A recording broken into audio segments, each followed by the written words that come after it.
First and foremost, Syria is not safe for repatriation, not even in northern Syria, despite what has been said so far about these zones being safe. It is not the case.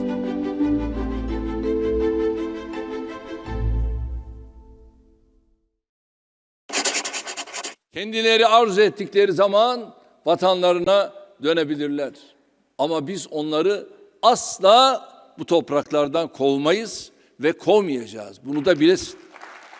President Erdogan saying that we will not forcibly send back Syrians, and it doesn't mean that he will put on hold the project that he announced a few days before making that statement. The project will see light, but it may not be happening by the upcoming elections. Like it's going to be definitely a big project to set up the infrastructure and environment that requires the accommodation of 1 million Syrians. So this means that now with this plan announced by Erdogan, he's saying that no, it's not only our border safety, but we are also setting the scene or the environment that would allow to take back Syrians into northern Syria. A statement that should not be overlooked by the Minister of the Interior in Turkey, who said that the repatriation of Syrians stagnated at 500,000 Syrians so far because northern Syria cannot take more people. So this means that like now what we have as a geography and as infrastructure cannot allow to take in more Syrians. The so far announced plan, it says this project will be implemented in 13 locations. We can only assume that these 13 locations are somehow in vicinity of the zones that have been established and under the Turkish influence. But does this mean that there is a special space for this to happen on the ground? I have my own doubts about this, and maybe only the future could tell us whether this plan is realistic or not.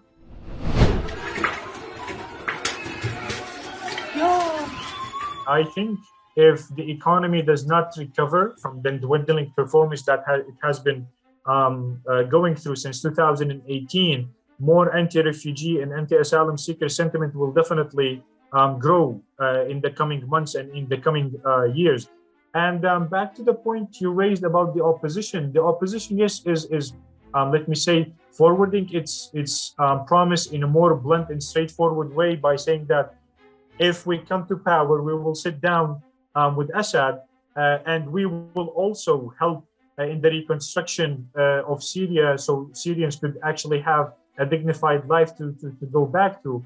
But whether it is the opposition or even if it is the ruling government, both sides they have a deadlock, politically speaking, with Damascus, because if Turkey wants to sit down with Syria to negotiate about the process and the prospects of Syrians' repatriation, Syria wants Turkey to withdraw its troops from northern Syria and stop supporting the groups that it has been doing so for a number of years now. Is this something Turkey is willing to do, especially knowing that those three operations that has occurred in northern Syria were actually put and justified under the umbrella of defending Turkish national security? Will Turkey be willing to do so? I don't think that is going to be a realistic move to do by Turkey, because it would ruin all of those efforts that has been done since 2015. Syrians are left between a rock and a hard place, and this stressful environment generated by all of those statements and declarations made by parties across the political spectrum comes out at a time when multiple research in Turkey shows that the majority of Syrians do not want to return to Syria.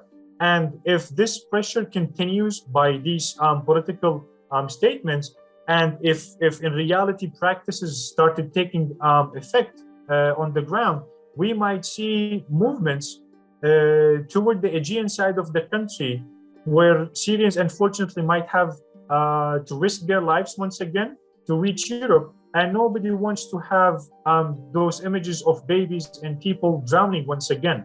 So yes, there's a war going on in Ukraine, and that's in the backyard of the EU, but it doesn't mean that what's happening in Turkey is less significant, because we are talking about 3.7 million Syrians. What I want the EU to do is definitely pay more attention to what's happening in Turkey, and at the same time expedite the process of spending the money that was recently pledged by the EU.